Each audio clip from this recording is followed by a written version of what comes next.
Olá pessoal, sejam bem-vindos a mais um vídeo aqui do Super Acadêmico. E hoje vamos continuar com a nossa nova playlist do livro aqui do professor Valdomiro José Silva Filho, Procurando Razões, da Edufba, Procurando Razões. Eu gostaria muito que você se inscrevesse no canal se você não está inscrito, que você desse like nesse vídeo, aproveite logo o começo do vídeo, comentasse, fizesse comentários também e compartilhasse o vídeo. Além disso, você pode, se quiser, ser membro do canal, clicar em Seja Membro. Você pode também dar um like especial, valeu. Você pode ser um apoiador do canal através do Apoia-se, é o primeiro link que está na descrição, dê uma olhada aí. E você pode também dar uma olhada no meu novo livro, A Vingança de Vladimir, que está disponível no Clube de Autores, que é o segundo link da descrição. Certo? Então dê uma olhada aí e peço o seu. Tá, eu fiquei devendo no primeiro episódio, um resumo um pouco, do currículo, da carreira do professor Valdomiro José Silva Filho. E porque a inteligência artificial que eu usei, que foi o Gemini do Google, não funcionou, ele não achou, certo? Eu vou usar o Copilot para fazer a mesma pergunta, e aí vocês vão ver que tem coisas lá que o Gemini não achou, mas que o Copilot achou. Então vamos lá. Copilot, quem é, aliás? Valdomiro José Silva Filho. Valdomiro José Silva Filho é um professor titular de filosofia na Universidade Federal da Bahia, UFBA, e um pesquisador do CNPq Produtividade em Pesquisa. Ele se destaca nas áreas de epistemologia, ceticismo, filosofia da mente e pragmatismo.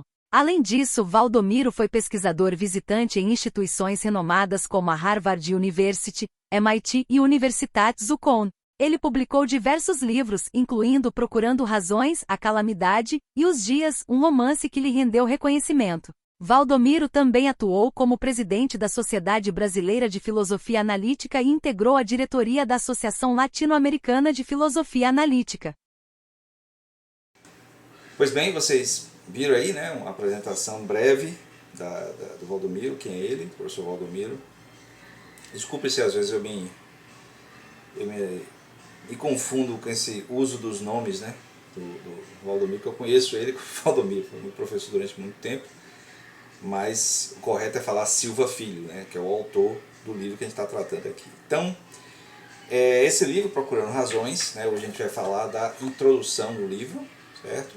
Mas antes eu vou pedir ao Copilot para fazer um resumo, fazer um resumo do que se trata o livro como um todo para a gente. Copilot, resuma a obra Procurando Razões, de Valdomiro José Silva Filho. Procurando Razões é uma obra escrita por Valdomiro José Silva Filho, que se destaca por suas profundas reflexões filosóficas. O livro aborda temas centrais da epistemologia, explorando questões sobre conhecimento, verdade e ceticismo. Silva Filho faz uma análise crítica das teorias do conhecimento, investigando como os conceitos de razão e racionalidade são utilizados para justificar crenças e ações. A obra também dialoga com correntes contemporâneas da filosofia, propondo uma visão pragmática das práticas epistêmicas. Procurando Razões não só oferece uma compreensão aprofundada sobre os fundamentos do conhecimento humano, mas também convida os leitores a refletirem sobre a própria natureza das práticas de justificação e da busca pela verdade. Bom, então vocês viram aí, a gente já falou um pouco no primeiro episódio, e aí o Copilot meio que resumiu pra gente aí essa obra que se trata. Então vamos ver aqui parte por parte, O episódio de hoje, que é o episódio 2, vamos falar da introdução. Tá. Então ele começa aqui, dividiu os capítulos, ele dividiu em números, como se fossem tópicos, O problema principal de que se ocupa esse livro é o assunto clássico da filosofia, especialmente da epistemologia, a justificação epistêmica. O que é que ele quer dizer com justificação epistêmica? É procurar saber se aquilo que é considerado verdadeiro tem algum jeito de se justificar como verdadeiro além simplesmente da crença pessoal, certo? A crença pessoal é uma justificativa, mas não é uma justificativa válida no sentido filosófico, né? No sentido epistemológico, apesar de que muita gente usa como se fosse. Na história da filosofia tem sido incontornável discutir os casos, idealizados ou empíricos, né? Idealizados, quer dizer, criados pela mente, criados pela razão, ou empíricos, criados pela experiência, nos quais concebemos que é necessário apresentar as razões que temos para acreditar em algo ou fazer algo, quer dizer, a justificação do que acreditamos. Então, se, por exemplo, uma coisa que eu trato num livro meu, que é o Em Busca da Verdade 1, né, que é epistemologia, ignorância e ateísmo. O ateu, né, como eu, acredita que Deus não existe. O crente, né, o fiel, a pessoa que crê, o teísta, acredita que Deus existe. Nenhum dos dois pode afirmar categoricamente, através de evidências, se está certo. Nem que Deus existe, nem que Deus não existe.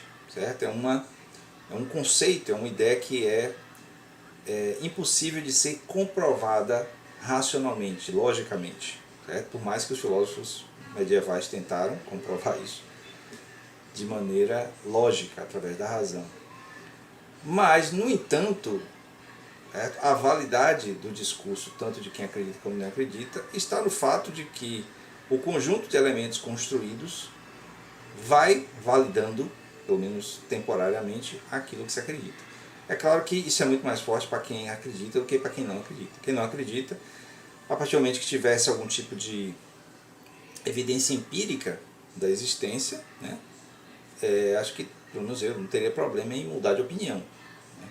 No caso do crente, é mais difícil, porque ele já acredita na existência de uma coisa. Então, evidências de que não existem, de que Deus não existe, seria mais fácil de achar, de certo modo, né? Porque não tem nenhuma prova empírica da existência. Então, isso em si já é uma prova empírica da não existência. Mas, certo? O conjunto de crenças construídas ao longo do tempo, das tradições, acabam reforçando. Certo? Então, veja, é um problema epistemológico, né, filosófico, que não tem realmente solução. Certo? Mas aí cai no agrado, inclusive, das pessoas que gostam de discutir isso, não de maneira apaixonada, sem tentar eliminar o outro ou qualquer coisa assim, justamente por causa da beleza do próprio discurso. Né? Aí, deixa eu ver, ele desenvolve mais algumas coisas aqui. Tá? Para começar, a confissão. No início, este livro não estava destinado a se tornar um livro de verdade, desses que tem peso e exibem o selo de uma editora. Acabou sendo, né? Passam pelas mãos de revisores, parará. Como sempre me ocorre, escrevo livros e tratados de minha própria mente. Imagino-os, traço complexos argumentos, desenho suas capas, sonhos, como faz o personagem de Borges. Aqui ele está mencionando, ele tem um gosto muito refinado, né, muito bonito pela literatura. Inclusive ele é autor de livros, né, de romances também de ficção, pelo menos eu vi um na livraria, que compõe sua obra, sua magistral obra no vestíbulo de sua mente. Algumas poucas vezes, para meu constrangimento, refugos dessa minha obra escapam pelas paredes falsas, pelas passagens secretas, e se tornam ensaios e artigos, que ele chama de confusos e breves. E aí o livro vai se tornando de fato. Né? Tente imaginar o seguinte, quem está assistindo aí, o Silva Filho, né, ele escreveu isso aqui depois de já ter escrito a obra toda, já que é uma introdução. Aí ele menciona, como eu falei no episódio 1, a questão da pandemia. Né? A matéria que compõe este livro deveria ficar assombrando a intimidade dos meus devaneios, mas aconteceu que o mundo real, esse que é geral e escapa ao poder de nosso pensamento, de nossa vontade, bateu a minha porta trazendo no colo a tragédia da pandemia do coronavírus, que começou em 2020, e a ruína humana em que meu país se tornou. Foi quando me senti obrigado a seguir meu trabalho como professor e pesquisador de algum ponto.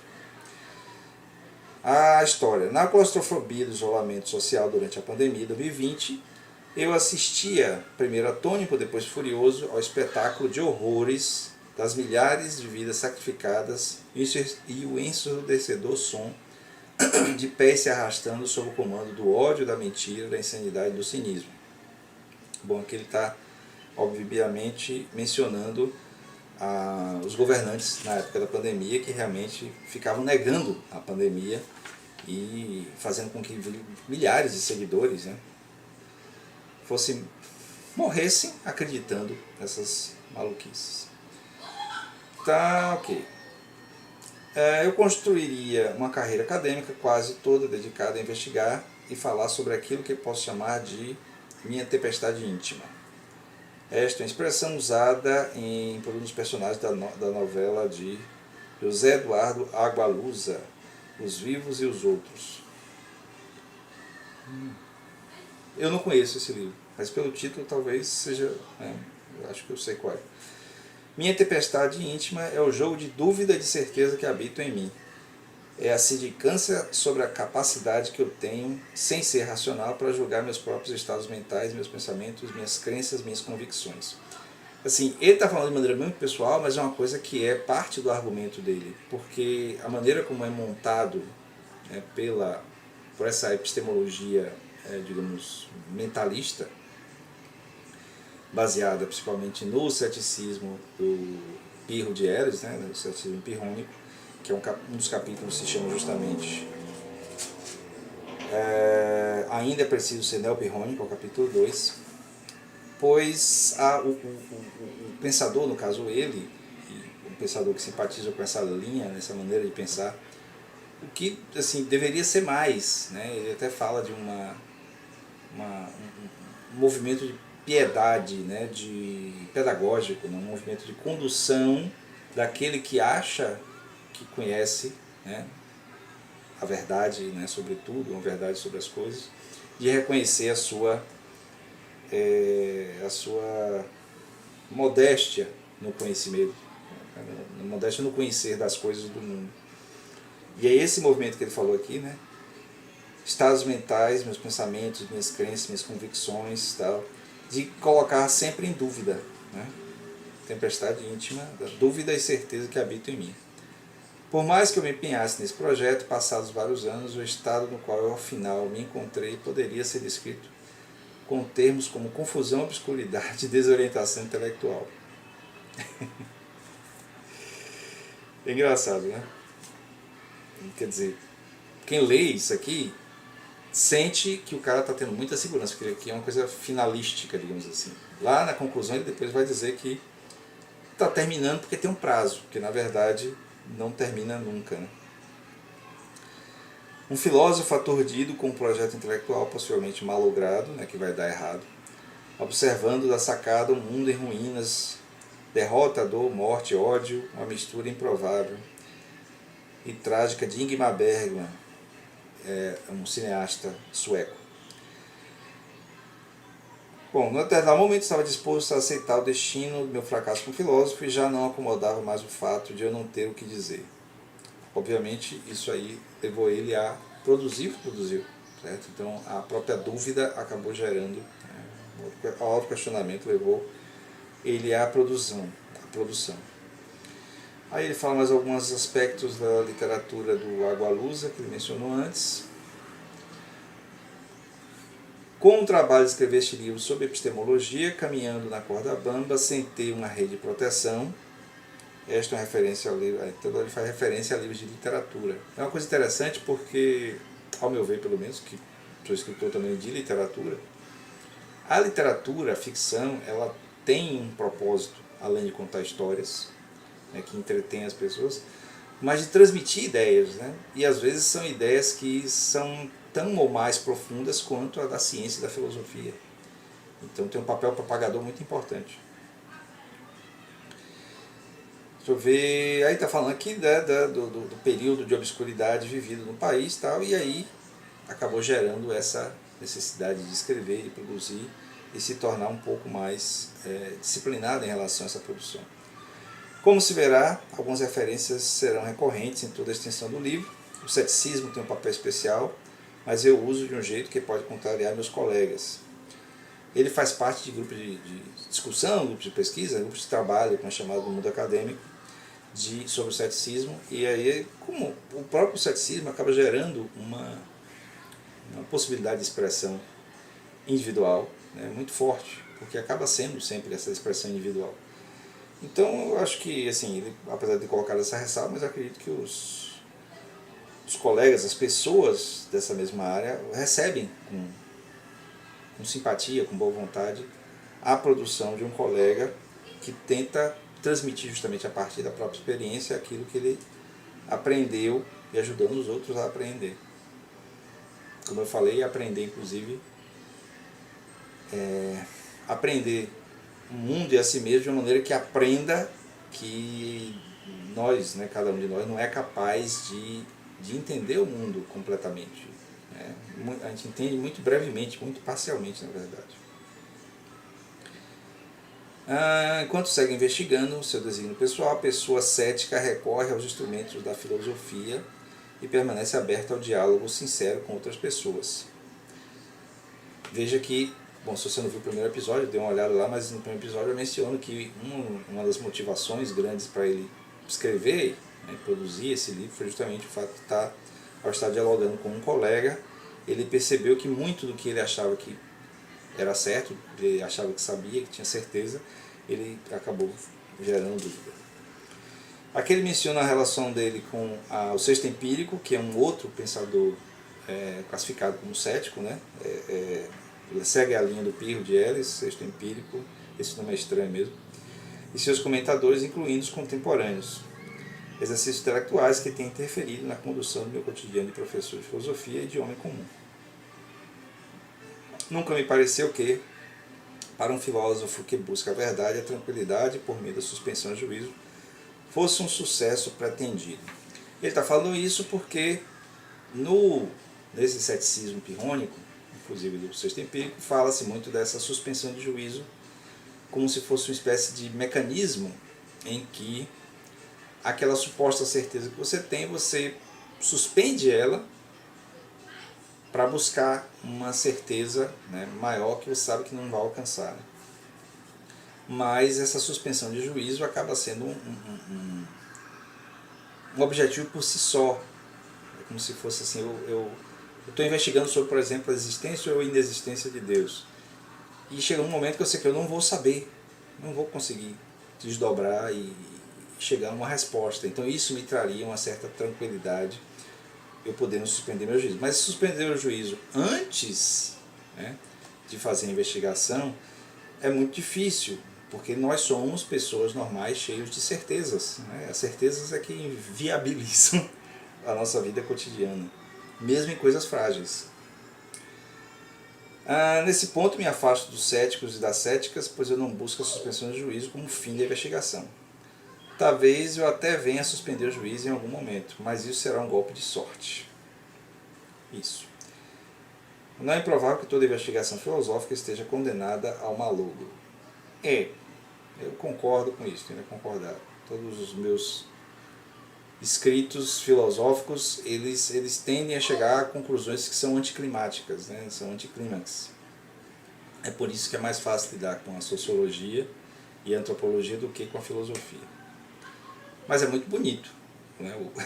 O propósito de descobrir alguma coisa, nesse sentido, é muito interessante, tanto que produz as obras, né, imortais dos grandes pensadores, como Platão, como Kant, como Hegel, como Marx, mas realmente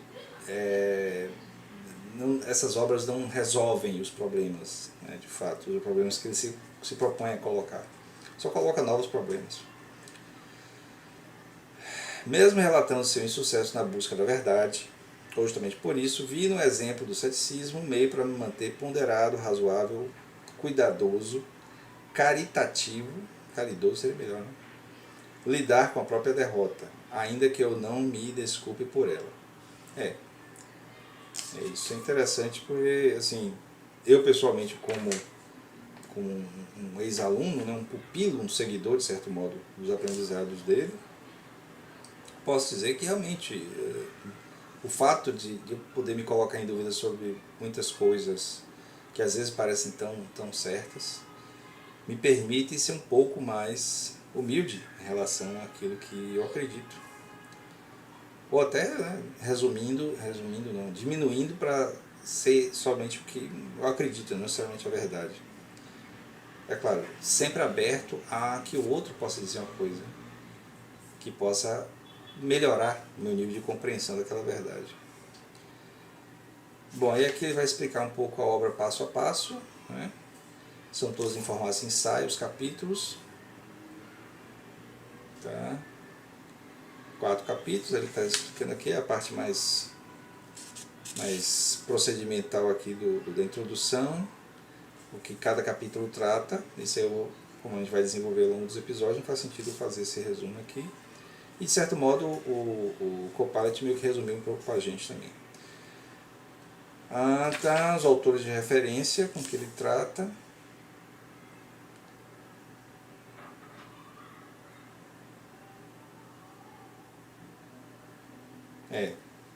Ele diz aqui que tem o hábito de confrontar teorias filosóficas com as experiências comuns para fazer as interrogações, o que é o correto, né? É o correto. Aí então, aqui o esforço de ler sobre o que estava acontecendo no mundo e ao mesmo tempo escrever, e como isso ia interferindo com o processo. Sobre o impacto da mente dilacerante, aí, então, da pandemia novamente, concluí a primeira versão do livro em 31 de dezembro de 2020. Quer dizer, a primeira versão, né? Então ele escreveu essa introdução, pelo menos está marcada aqui, como tendo terminado em Colônia, na Alemanha, em dezembro de 2021. Então, se ele concluiu o livro, a primeira versão do livro em dezembro, é o último dia do ano, né, de 2020, e levou cerca de 1 ano para ter que produzir essa introdução. Quer dizer, é sempre uma reflexão que é sobre algo que já aconteceu, né? Então ele se esforça muito para tentar trazer ao momento presente no que ele estava escrevendo o que ele vivenciou no momento em que ele refletiu sobre aquelas questões, certo? O que é um esforço fantástico, né? Uma coisa muito interessante, porque normalmente a gente assim, tem a memória meio que distorcida pelo presente, né? Um presente meio que determina um pouco como é que a gente enxerga o passado. Mas aí ele tenta fazer esse movimento aí. Então é isso, essa foi a introdução do livro Procurando Razões, de Valdomiro Silva Filho, certo? Deixem aí suas impressões, o que é que vocês acharam da introdução, da expectativa para os 4 capítulos que nós vamos ver nos próximos episódios. E a gente se vê no próximo vídeo. Não se esqueça de se inscrever no canal, dar like no vídeo, comentar e compartilhar. Se quiser, seja membro do canal. Se quiser apoiar o canal de maneira não contínua, sendo membro você contribui no canal, né, tendo acesso a conteúdos exclusivos, mas de maneira contínua, todo mês tem. Mas se quiser ajudar momentaneamente, você gostou muito desse vídeo, esse vídeo foi legal, te ajudou em alguma coisa, aí você dá o like especial que é o valeu. Você pode ser um apoiador direto do canal através do Apoia-se, que é o primeiro link da descrição. E você vai dar uma olhada agora, que terminou o vídeo, no meu novo livro, A Vingança de Vladimir, disponível no Clube de Autores, um romance escrito já em formato de roteiro. Então você vai ler como se fosse um filme. Certo? Até o próximo vídeo.